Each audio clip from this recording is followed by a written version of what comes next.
नमस्कार. समर्थ पोलीस स्टेशनची हद्दीमध्ये आमच्याकडे एक तक्रार प्राप्त झाली होती आणि त्यामध्ये जे तक्रारदार आहे त्यांनी असे प्रकारची जे फिर्याद दिली की एक जे व्यक्ती आहे त्यांचं नाम आहे शंतनू सॅम्युअल कुकडे. त्याची एक रेड हाऊस फाउंडेशन आहे इथे नाना पेठेत आणि त्या फाउंडेशनचे आधारे तो जे गरजू लोक आहे त्यांना नोकरी देणे किंवा त्याची आर्थिक मदत करणे किंवा राहण्याची व्यवस्था करणे असा तो इंट्रोड्यूस झाला त्या महिलाकडे.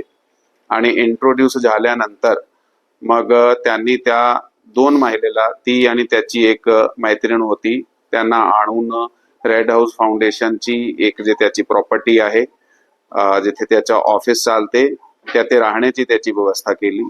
आणि त्या ठिकाणी राहत असताना ॲज पर फिर्याद त्याने त्या जे महिला आहे त्याचे बरोबर जे आहे ते अनैतिक संबंध जे आहे ते ठेवले.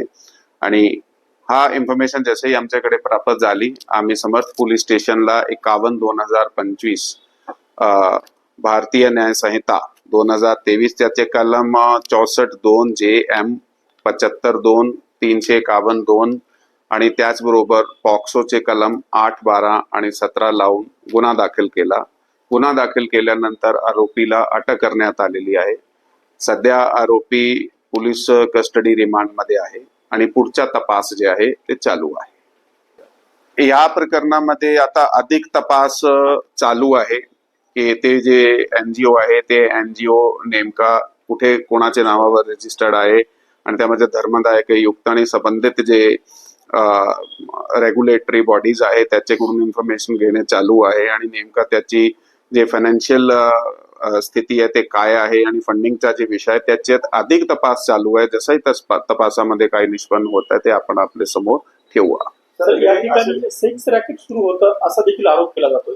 यामध्ये सध्यापर्यंत आपल्याकडे ही जे दोन महिला, म्हणजे एक महिलाने कंप्लेंट आणि त्याचे बरोबर एक महिला आहे, त्याची कंप्लेंट वरना जे माहिती प्राप्त आहे आणि पुढे आम्ही जे माहिती आता अधिक तपास करीत आहोत, जसा काही अँगल असा समोर आला तर नक्की त्यामध्ये कायदेशीर तसा प्रकारे कारवाई करण्यात येणार आहे. हा एका राजकीय पक्षाचा कार्यकर्ता किंवा त्याच्या बरोबर असोसिएटेड आहे, परंतु ह्याचा मेन जे आहे ते NGO घेऊन काही सामाजिक काम करणे किंवा असा आश्रय वगैरे देण्याचं काम करत होता.